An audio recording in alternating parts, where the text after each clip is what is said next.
It's a day like any other. You wake up, you get out of bed, you get ready for work, and you head out the door. Only on this day, you don't make it there. On your way to work, a drunk driver veers into your lane, hitting you head on, killing you instantly, making this your last day. Now, have you done everything you need to do to prepare yourself and your family for this day? I spent over 7 years in the insurance business, and my goal today is to inform you of the 4 primary plans that are out there for you and how they work. And in the end, I hope I can give you a better understanding and help you make a more confident decision on what's best for you and your family. Now, the first plan I want to look at is what we call whole life insurance. Now, most people call this, whether they call it whole life or they call it burial insurance. It's there to help take care of your funeral and your final expenses. It's actually one of the most popular options in America.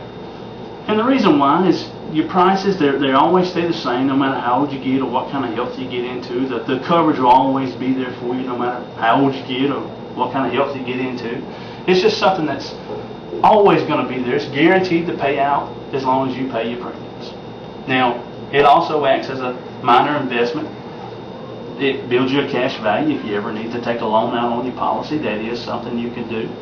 But it's actually a good option for older individuals. It's good to take advantage of it when you're young, but most of the time it's sold to older individuals there to take care, like we said, to take care of your burial expenses.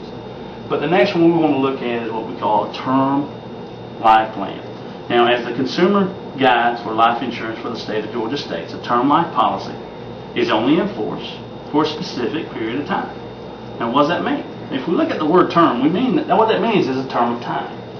Now, let's say you got a term policy. It's good for 20 years. You've been paying on this thing for 20 years. At the end of that 20 years, that policy expires on you. It's no good anymore. All that money you paid into it is gone. It's a good money maker. But, you know, I guess the appeal to people on this type of plan is it has a lower premium. Means it doesn't cost that much to get a high amount of coverage.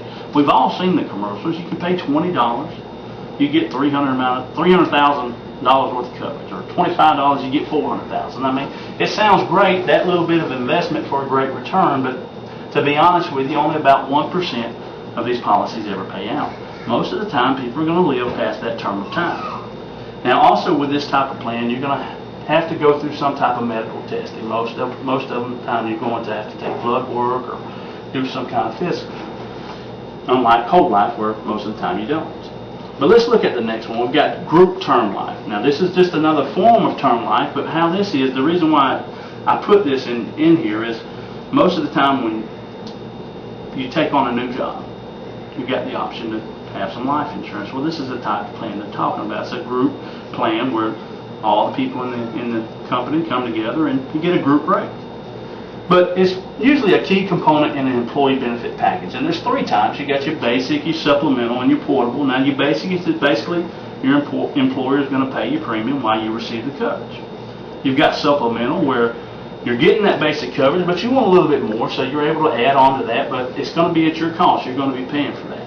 And then you have your portable where when you leave that company, you're able to take it with you, and usually that'll last till about age 70. Now, most of the time, though, on these type of plans, whenever you leave that job or you lose that job, you're going to lose that coverage as well. But the last plan we want to look at is accidental death and dismemberment. Now, this can be a little tricky. I've actually seen where people have taken this coverage out thinking they have a regular whole life plan, but they have this. And the reason why is you can actually take out just a regular policy of accidental death, which will only pay out benefits if you die of an accident. But you can also add it onto a regular plan as a rider, what they call a rider. But be careful, read your fine print, because you can be deceived. One way you can tell is an accidental policy is going to be way cheaper by itself than if it was added on as a rider.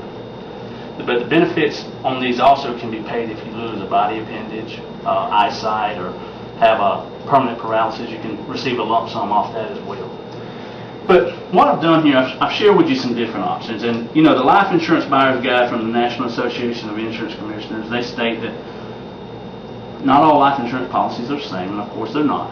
So you want to make sure you take time to look at them and make sure the one you pick is right for you and your family. But let me do this. Let me leave you with one thought. Now, we've all seen this before. It's a newspaper. Inside this newspaper is an obituary. It sums up a person's life in just a few lines of text.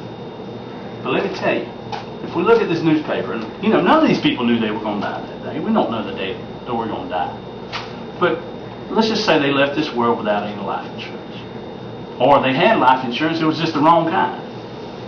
And the financial burden of everything was left on their family. Now, do you think the people in this obituary knew that they were going to leave that financial burden on that family? They would have done that? No, they would have better educated themselves and took it a little bit more seriously.